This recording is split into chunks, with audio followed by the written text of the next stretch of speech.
Reverend Spann, Reverend Miller,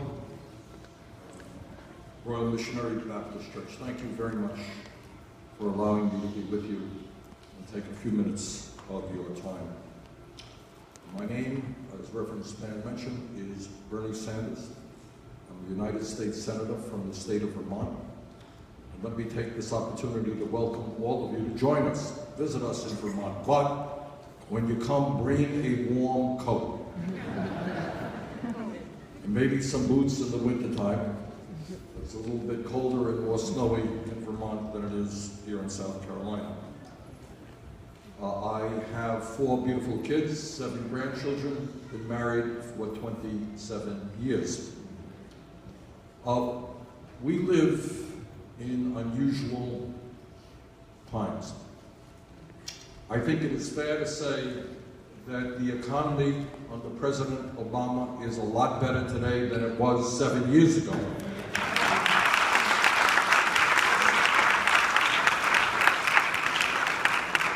Some people seem to forget, but 7 years ago we were losing 800,000 jobs a month.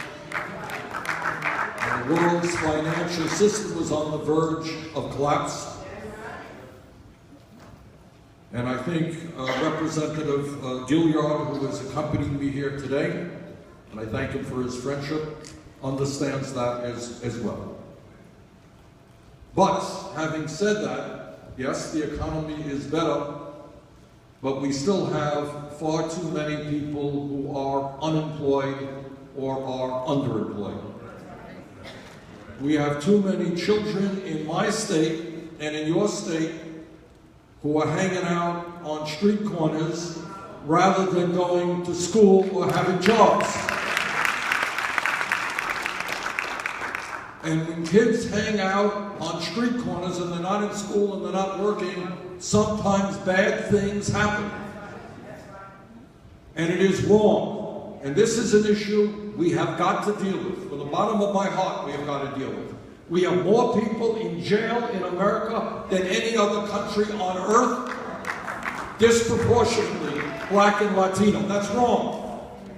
What we have got to do is provide jobs and education for our kids, not lock them up.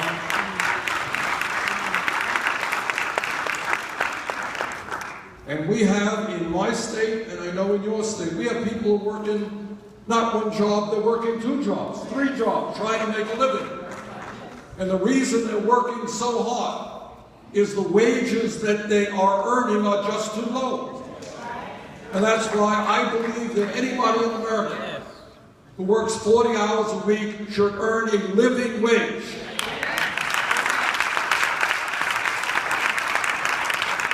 And then we have to be clear that the federal minimum wage of $7.25 an hour doesn't cut it. We got to raise that minimum wage to $15 an hour.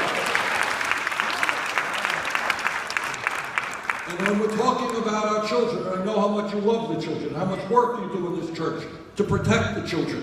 I want to see excellent after-school programs for the kids to keep them on. I want to see summer programs.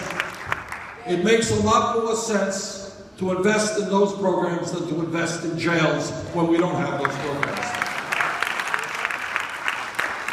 Now, I grew up in a house where my dad and my mom, they never went to college. My father dropped out of high school, my mother graduated high school.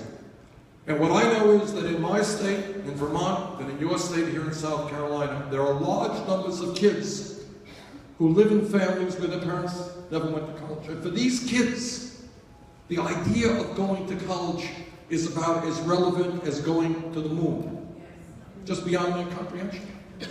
And that is why I believe that we have got to make public colleges and universities tuition free.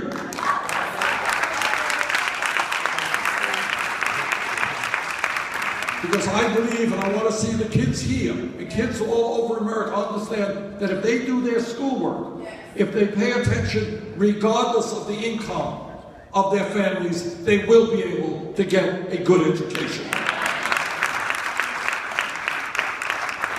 And let me tell you something else that many of you may not know.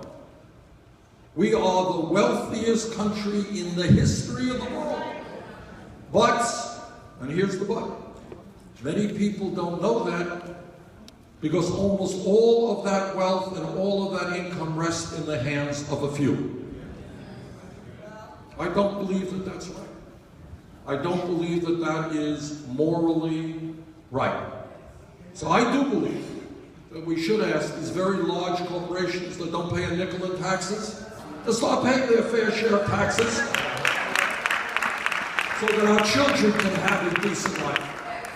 And then there are other people out there who say, you know, maybe we should cut Social Security and cut Medicare. Well, if you're trying to live at $11,000 to $12,000 on Social Security, you can't afford food, you can't afford medicine, you can't afford housing. How are you going to cut Social Security?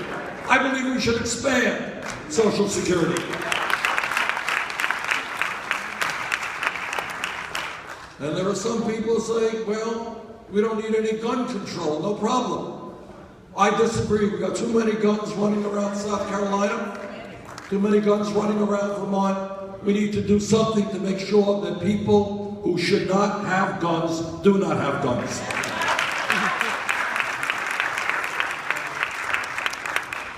And there's one last issue I want to talk about. And that is, many of you know that there is one nation in the entire industrialized world that does not guarantee health care to all people. That's the United States of America. Now, it turns out I am on the committee that helped write the Affordable Care Act. The Affordable Care Act has done a lot of good things, and I do wish here in South Carolina that it could do a lot more good things by expanding Medicaid. But at the end of the day, this is what I believe. I believe that if Canada and England and France and Germany and Denmark and Switzerland, countries all over the world, can guarantee health care to every man, woman, and child, you know what? We can do that in the United States.